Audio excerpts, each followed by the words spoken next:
ali muntu wa bulijjo nti ntwadde mu struggle eno eyokubeera nga ali mu kunoonya kintu era mu yafunira n'ebizibu okubeera nga ali suspended to perform on stage. So if news reaches their desk,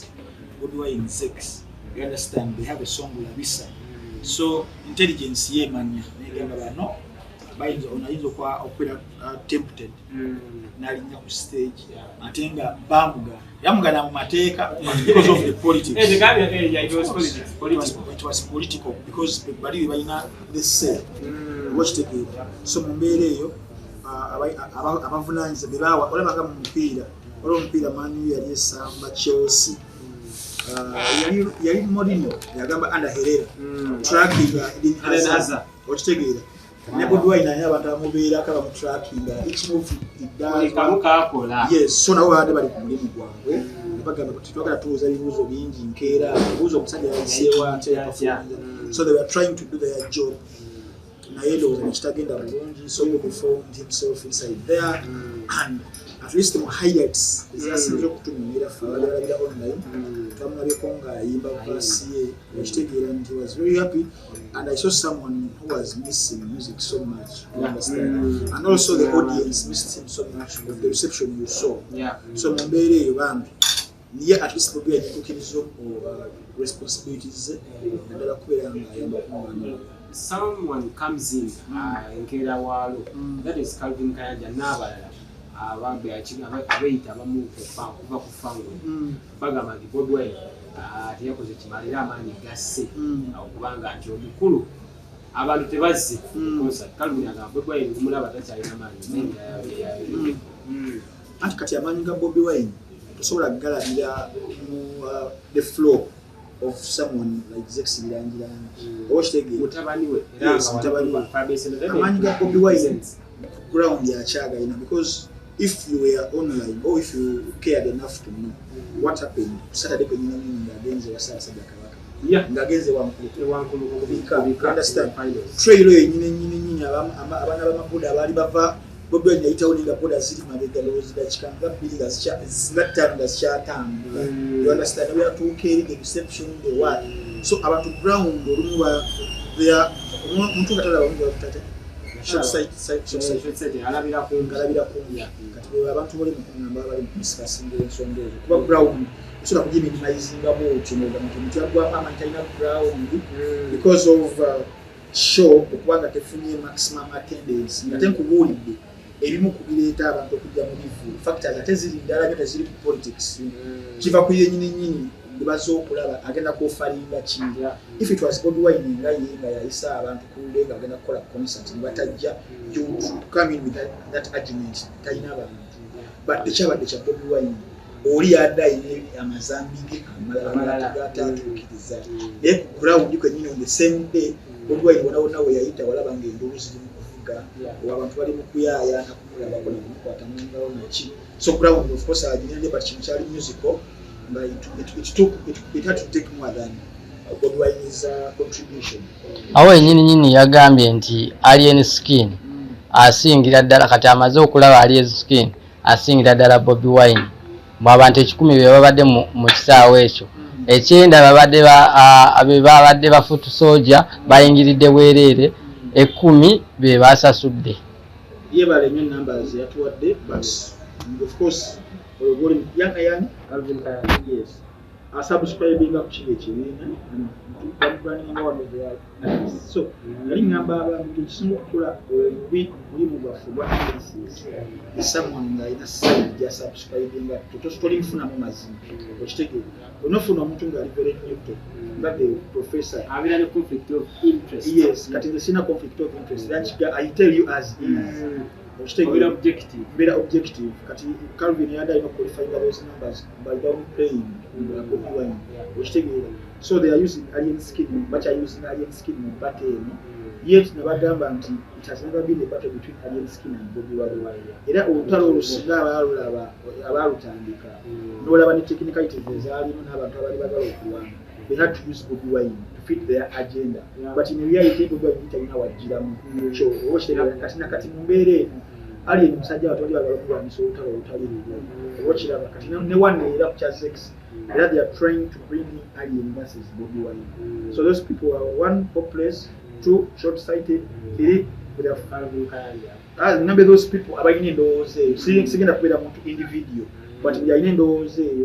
painting Bobi Wine against Alien skin. They are doing a disservice in the Alien skin. Bobi Wine yakoze mugine emyaka abiri, whether in music, whether in drama, whether in politics. Talking of Malagabi matching within just 2 weeks. It has to take time and effort. So Alien, it is even a disservice of discussing the Bobi Wine conversation in a way. Watch it up because that was very misguided. Yes, we believe Sawazimo is the hottest artist in Uganda. And come after musically or Chilaba, but the picture or the legacy of Bamusoka or Stegera, my brother, Ebizuuse, and I was so Narababu yagezako kwagala okuva ku track y'abaana agiddako bali agala omuwanisa abirenga alombo director and what he yatuka ebiseera naye n'alabanga ekyokukola akimanyi and he did what he did. That's why Sawazimo n'olutalo lwakola ki yes. Then atugende ku nsonga endala avaayo ayisaamu bwakristo era ne weekend era n'alayi n'olunaku lwajjo nga bali ku Serena bazze okulaba omuzannyo bamubuuzizza yakulaga tanabakusiizinga fire kitegeera ekisookera ddala one, people have to know these two personalities era nga zibangulira the personality of Honorable Nsereko Muhammad, then the personality of Honorable Muhammad Segulinya. They are both Muhammads. One Nsereko, very brilliant lawyer. Kampala, yes, Kampala MP is very brilliant lawyer, is a genius, Mugezi, and above all, is a great politician. Being a great politician, being a great politician, Sigamba debating but someone who knows how to play politics. Watch the game. The politics game. He knows it all. It's okay up there. Abajukira ko mu mwaka wa 2016. Twaliwo utalo wakati wa FDC Nsereko yabira one man army. Na yakala nyo bamuvanira that's tula nambi is very intelligent. Warumba FDC yajirombera ku defiance campaign birabalangiride. Era mu defiance campaign ya FDC nga party yatuza yalina gundi nyingi ndo methods basobola okubeera nga executinga okujja defiance kitegeeza okuguguba nga oli njogera bwena ku kino anirule wakitegeeza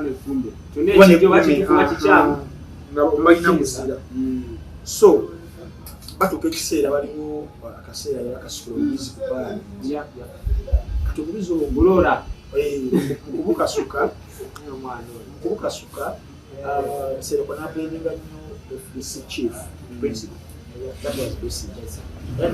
namugamba nga defiance wetagenda kukola, you understand. And the impression in the public yali nti Nsereko is one of the members abagala change. So they never expected okujja akube omuntu yali alinga change. Yatwalabako olutalo wakati wa Segulinya Nsereko nebetwala Segulinya namugamba nga one double agent. Akola NRM na position depending on what suits him at that time. You understand? So utalo urona van. Then Bobi Wine picture. Bobi Wine picture politics no one saw it coming. Then Nsereko thought they are the wickets on the block in terms of politics and they're making kings and stuff. So Bobi Wine Nigeria bateba manyi. Na yes, nabasoberera Bobi Wine against the Jelwava bamakopaite yamanyi instances ezaliwo. So Bobi Wine by default now focusing in fact opposition leader. So wamu ku bantu abatakisanyukira ebatuga Nsereko who in their thinking they balowooza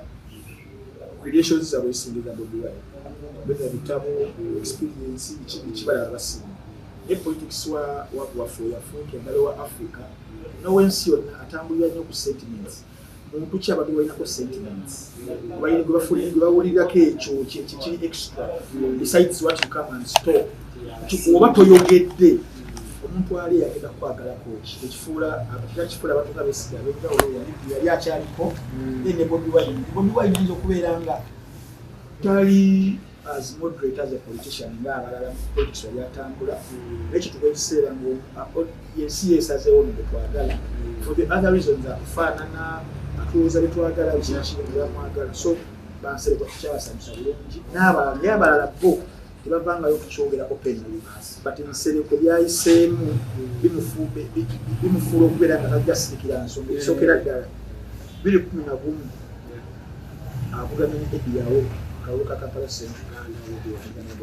namulifeetinga ne bagenda mu kooti babali bagamba irregularities bakadde biki after 10 years nkana bwedwanyamala akomawo Ebi amulifeetinga bagenda mu kooti Nsereko yagamba Nyanza kigambo kinga Nyanza kino kyokoze you want to kill my political career siri kusonyiwa nze nziba akalulu naye abantu beekaza enze bakalulu naye yeekaliza mu gali namugamba nomugamba asasula esente zozisasula so zali 33 million I think era okuzisasula kakati mu 2019 oba 2019 wali wakati wa iPhone no that was 2020 ya wakati China COVID no emala okubeera established tugenda oyingira akalulu 2019 January kati waliwo point yayitirawo ne bafunana no kubeera nti egenda mu iPhone that is interparty organization dialogue bagenda wakiso kati yes kati iPod yetekebwa mu mwaka wa 2011 n'abagabo batta ebibiina byonna bafune dialogue balinga bo era gavumenti ya Uganda ku ssente y'omusolo by that time yali baba billions 10 esaawa zino yazongeza ziri billions oba 38 something like that then waliwo ekibiina kya Democratic Governance Facility DGF or ekibiina kya Netherlands Institute of Democratic Governance ebyo bitukayanja basobola bikumanya kati DGF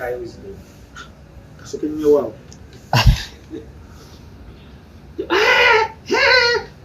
tabasobola kati DGF erimu zino ensi wammanga mulimu European Union mulimu UK mulimu Ireland mulimu Netherlands mulimu Sweden mulimu Denmark mulimu ne Norway kati ekyo ekibiina coalition eyo bagiteekawo ebiringa eyamba ku bibiina ebyenjawulo okubeera nga bastrengtheninga democratic governance okunekodisa kuliko okubeera nga bapangisa ba administrators ba PR bani bonabona abirenga ekibiina ekiri accountable okubeera nga kikubeera enkola ya democracy so buli political party erina okuba nga egabana ssente NRM DP kikati mu parliament bayise etteeka nga ssente basikuwa akuli the numerical advantage you have asinga ababaka abantu representation ya single ssente nyingi era ina the message ni single ssente ndako no kati obuzibu bwaliwo mu meeting ya no FDC bagenda nenga ssente zijja kani kyeta debate kati muntu bantu abasiba okuba ekintu ekyo nga bakuba side ya no yali Nsereko nagaba what we are doing cha substandard sente basiba watemugenda mu meeting kitu ekyo interest ya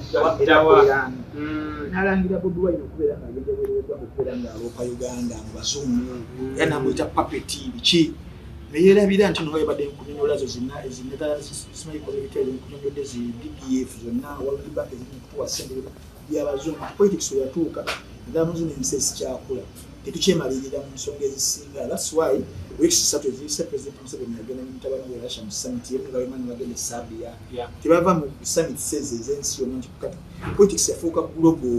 ekitegeera kandi n'omuntu abeera ali mu kuvuganya naye era wafuna strategy y'engeri goyingisa global okubeera nga naye strategizingire eyo kuba nimba nkozesezzayo mu 1973 kati bakasobola nze omusajja akuzzayo bacreatinga fonasa mu kugicreatinga baali balina okufuna okulobinga okwenjawulo lobbying okubeera nga ofuna obuyambi ewalala balobinga mu Frelimo yali movement yalegenda mu maaso mu ggwanga lya Angola nga bagala kufuna independence mu ggwanga lya Portugal nibagende Tanzania wano Julia Sinjege nga walina bawa support nibagende Libya mu amagala funa bawa support kitegeera no bali balobinga okubeera nga basiteeka movement y'abantu struggle and before you know batute ba soldiers batraining bafuna facilities mpola biki era mu 1986 nga January 2006 nkulembeza awamba so abali abantu abamu abalishala batamanya politics nenga politics is all about kukozesa kikuli at your disposal your own advantage kati Bobi Wine alobinga naye mubagenda abakene baguze idea abakidivingiramu oba kitegere kutali musango kuba tuli mu byobufuzi ebyokuvuganya oba kitegera kati Nsereko akuba Bobi Wine ekyo Nsereko ekirala akola ayiteteeka lya Community Misuse Act etteekero nga lyali litagetinga nnyo abantu ba fighters ba extreme abali extreme media noob abali basinga okubeera nga balabisa abasajja abamu abali bakola ebikolobero they were holding them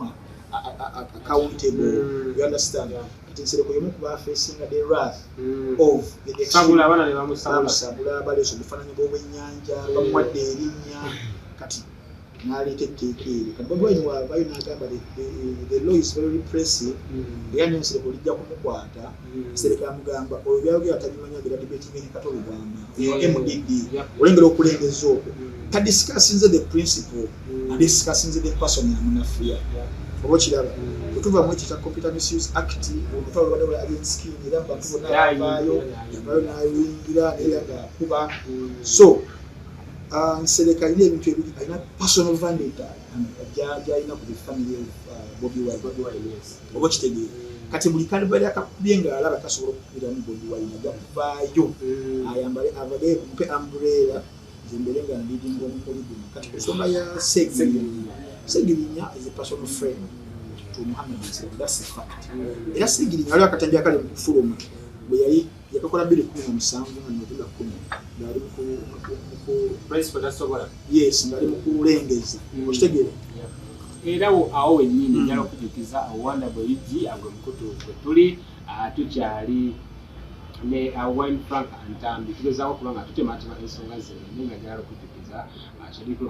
consultants atambula nabo kulaba nga buli kimu kitambula ddala bulungi bakugamba balina kuteekuba kakadde kamu era nga osobola okubanga simu eri awo kukoonako ate nga mulwanga kukyukira ddala awo ennyini neekujukiza ne Muno Watch Ebali Kalanzi Sports Center Front View Property Consultants Sula Birungo ne wano kuyaya ndi mukunywa kachai akateeketeeka obulungi akagenda okunkola detoxification mfune katuyo bakalina okuva Turkey okuva China aka Uganda konna kati usanga ba analysts ya mabatwale yo biti timunyude kachai agenda kuwa chensonga izisobola ne kati Frank Antambi nywa kachai kano obwongo ne bubuguma nyonkubulira ensonga bakisegirinya olitiko kaliya ye yaweddewo so badegamba nchali katambi nabashikali kali into play yakagenda yitiro musajja ebizibu muzungu yagamba it doesn't wala mu politics muno togamba muno kantu kakadde nnyo twali omuntu agenda okalabanga kapya afune sentiments afune we yekwata agambe nyo musajja agamba dempolereza nga ate kitegeera that is politics ate bazungu bagamba make sure the words you speak or utter they are as sweet as honey because there will be some time when they make you eat those words when akulisa ebigambo ebinabira as sweet as honey kati ebigambo Segulinya byayogera mu 2017 eba bimulise sawa zo bisobola muwomera ngaye tebisobola kati mu politics wali omuntu ematalinga mwenyamuza tematalinga ndoweda nda abantu ebikadde chichi but bishop waliwo guy ali esaidize Kenya yafuna omulimu ku was it BBC as a producer yamwane show naye mu mwaka wa 2014 omulimu gwa 2017 mu 2014 Germany yalisamba Argentina World Cup final yali Brazil yes got samalo kuba goal winner agenda ku Twitter yawandiika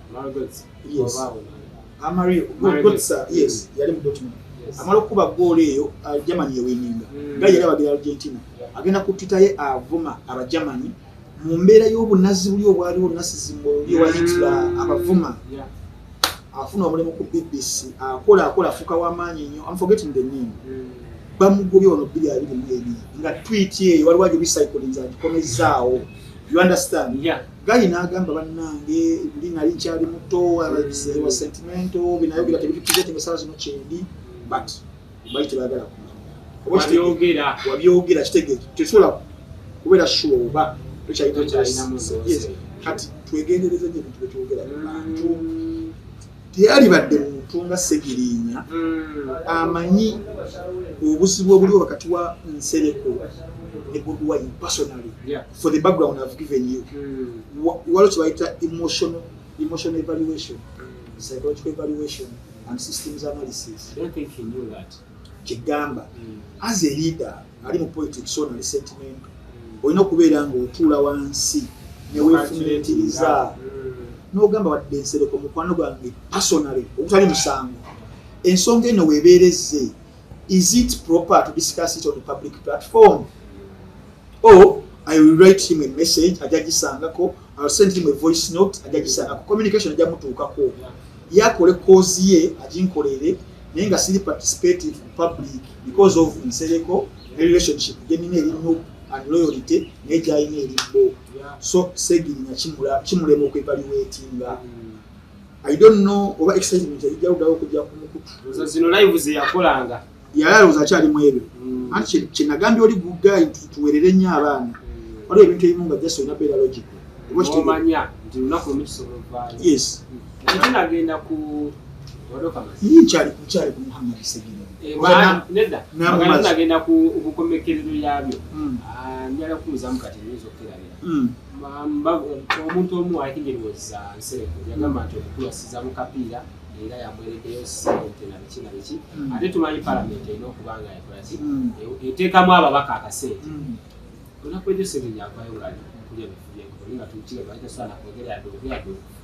kakati Segulinya newandibadde oyagala musaasira manyi omuntu nga mulwadde tekinyuma disikasinga bulamu bwe okitegeera ndala mu mbeera ezo but Segulinya tatuwa choice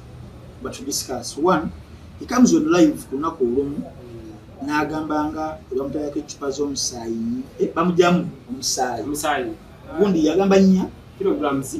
era kyeyayogera then n'amazzi bamutayako ecupa 15. You understand? Naye nga ogenda mu bya science n'obulamu tekisoboka. N'asuka n'atugamba awo bamubanja sente epitirivu asawo bamugamba agenda kulongoosa eddwaliro abeere nga alirongoosayo asimbule oba okitegeera. Ekyokusatu bimu kyavayo n'agamba Bobi Wine yakkiriza agasola biru yange bana ebintu tuziveeko tuba tuli awo nga wali ewa Nsereko toni gyayogereramu bannange nesikyasobola nakwogera nakyo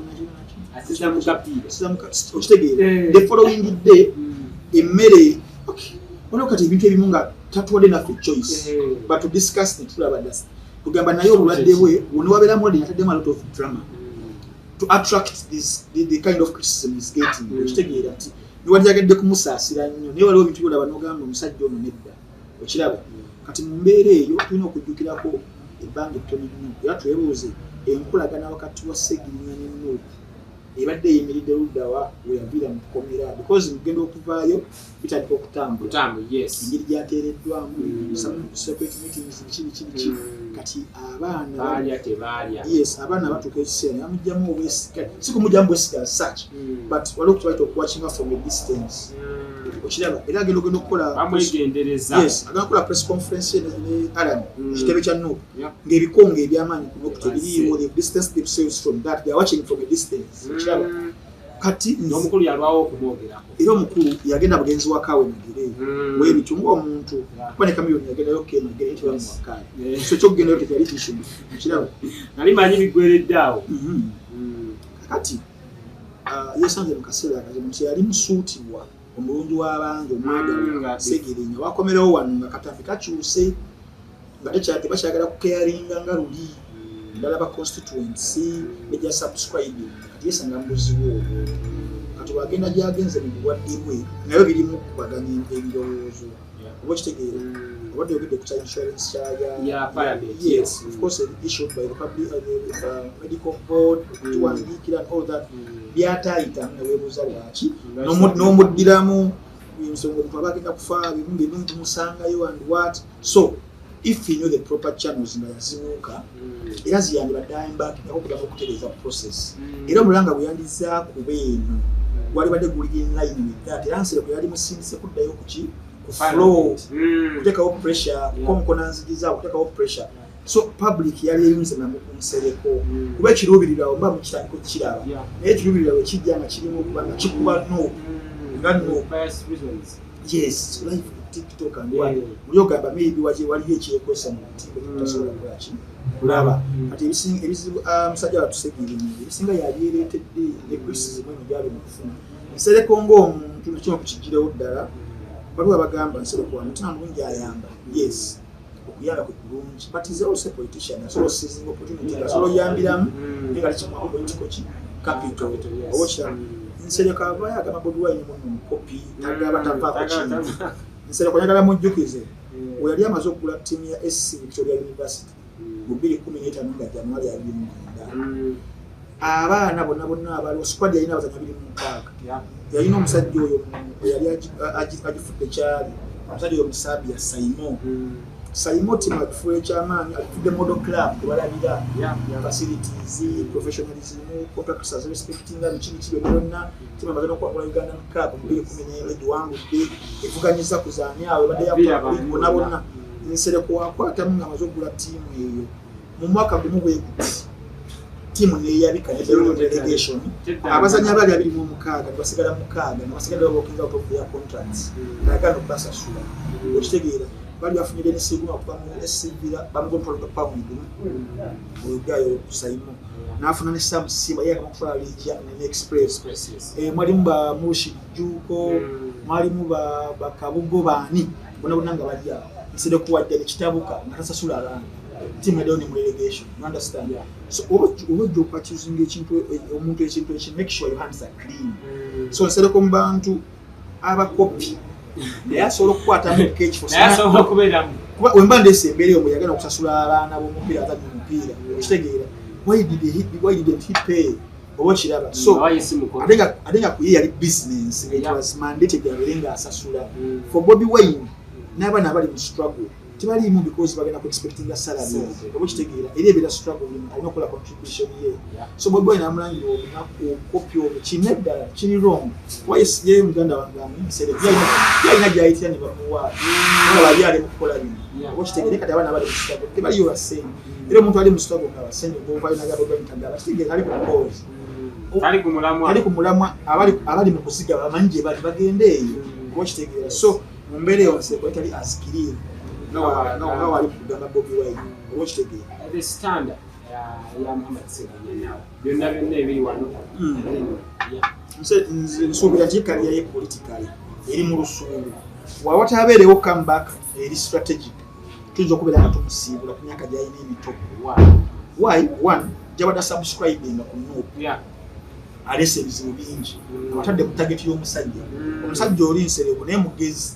ajja kujja kozesebwa entambi akitegere nti oli mukwano gwono yefuula ayambanze naye nga taddewo olukongo kati saawa zino Nsegiri tali welcome ku kitebe ne gwabazeeyo wabwe mu constituent takyali musuutibwa ekyokubiri Segulinya nga wegambye tusomese nnyo abaana nti waliwo classes yasooka ne parliament webeere kuba olaba n'okusoma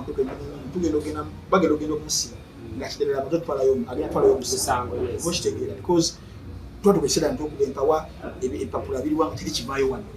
ate omuntu bagamba tali kabbanga kola ki oli osuula mu lyango tiyaleetako wadde so bagamba nti buvunda kati bakyali awo naye on a bigger picture kufaanana ekirere ekinene one parliament yakola ne campaign number was part of it mukolo obulango obwa ababaka ba parliament balina rules zaabwe zirikinga bagamba ffe abalobbies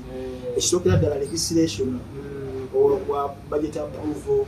representation kubeera mu constituency kubeera nga bafuna ideas ekikyabuli ebiri eno oba kitegeera n'okuteeka public institutions be accounting but era bagamba wano wansi byemutalina kukola kuzimba amasomero kuzimba amalwaliro okugabira abantu sukaali ebino byakulonda naye ngamba bya parliament kuzimba simanyi ntambi akoze birthday oba wedding alikuwa alicontribute oba kitegeera bakola ekintu ekyo one nti member of parliament kati Segulinya rookie mpya you don't have the capacity kuyimiriza wa facility ya ddwaliro demand iba y'amaanyi so ojja kutwalika eddwaliro omukola wekyemyezi ebiri abantu nga balinamu hope breaking it down oba kitegeera kati obuvunaanyizibwa bulala yagana okulobinga kubeera awo naye tuli ku sustainability oba kitegeera So tekibeerawo otherwise ba MP bandi badde babikoledda but they know their roles balina okukola but twajja mukweta ekisonowa okukyamuukiriza oyo okwagala obulunganiza ngeto ABCD4 yo niba tagenda kukola kati mpagala okutereeza mu nimira bibakola atakola byatasobola kusustaininga oba kitegeera kati ensobi gyeyagwamu oba kiraba naye ebizibu yageretedde. Okay, njagala tumalize ensonga ya omukulu Frank M. Gashumba ne muwala we ne museke wange Sheila C. Gashumba naye bagambye omwana wa abantu tebasobodde kubanga bawe banaye wakyali twamusabye eddakyali abantu tebasobodde kubanga bawera. What was wrong? Naddala nga tukize tutunuulira abantu lwaki tebazze nga tunagenda ku byabadde ku show. Ekisookera ddala kintu kyoyita organizing a concert. For me, I've organized many concerts,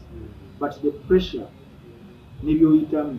si mmere kulya, you understand? Kati obuzibu bwasinga okujja, there came about someone called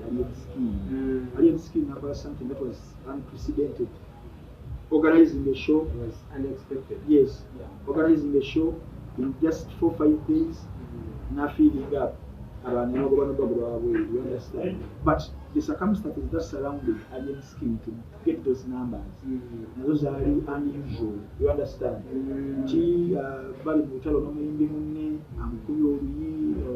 Social media, sympathy, so for Zexi, to have a day wow factor. Yes, even for Alien Skin, at least the music was there. But Alien Skin, I said, I'm to violate, to Kuyaya, by Nakachaya, Karunji, that we're about to Kadua, Yakawilida, which take it. So, Kaguni Mekari, Kakawa, Mushamachi. So, Mumbere, Zexi, tabadena wow factor. Badde kunyumiza muno Alien Skin ng'omuntu music yaliwera nga tugamba ng'afulumiza kumu but yafuna muno mufulumi y'okumu yafunamu ennyimba ezasigala mu bantu nibazaagala zipate sitateja akola bulungi yakola umuleruba oluweru so he had like 5 songs zikuledde so ye Alien Skin the circumstances zisukamu emu okitegeera. So for Sexy Bilangirangi, at the time we are not calling a show. Kiajikola nga amadofu last year ndoza yomukwayimba COVID. Bayimba COVID bere kitegeera. Yes, so nafuna mu challenge ate nga watachikola kati ndoza yalaba nga masu kinji okutasoboka olwo otulawo ne team yo namulaba ba agenda ofulumya album ye temwagenda ko nnabalabako nyimba 3 then oinako lwagenda kumubanga oba kitegeera kati mu mbeera eyo otyamu kunogamba at least mu magazine teonakweza nnyo emyaka 2 maybe tukyasobola okumbeetera abantu but lwandireese singa yeewa time naye yakiyeta nga kiri abrupt weeks 2 okitegeera kati mu kiseera ebbiri nabeera nga alina abantu batadde mu matigga. That was Bobi Wine. Nti Bobi Wine wali bali teyandiyagadde naye teyandisikareginga ate mwana so yalina okubeera part and parcel alina omukolera akalanga alina omubiyazingira numbers alina okubeera part of that and he did Bobi Wine he did his part but nga mu organizing concerts Bobi Wine has ever organized concerts nga kyalina kumandega ali gonna naye teyakiorganize community. He took time nakola build up press mawulire controversies if need be ekitegeeza kibeera nga kizimbulukuka. Then for Zex he never did anything apart from Bobi Wine coming and endorse him, apart from artists coming posting him and their posters and stuff. Ninga bingi ebireetera abantu okujja mu bivulu olina okubeera ng'obeera mu matu gaabwe abakubeera ng'opika olaba ngeri bannaffe bagotujja bapikamu ekintu kyabwe and you won't be surprised if they both fill their stadiums okiraba. Then Bobi Wine ng'ajja ku concert atulaba poliisi ebiza kukubanga emiganga era tabakuba na kabuli kyali kigenda kuba kizibu okuba ng'ayingira kino ate kyo kyajja kitya because nakyo twali tukiraba nga aze kubeererawo mutabani we something like that lwaki poliisi ate Bobi Wine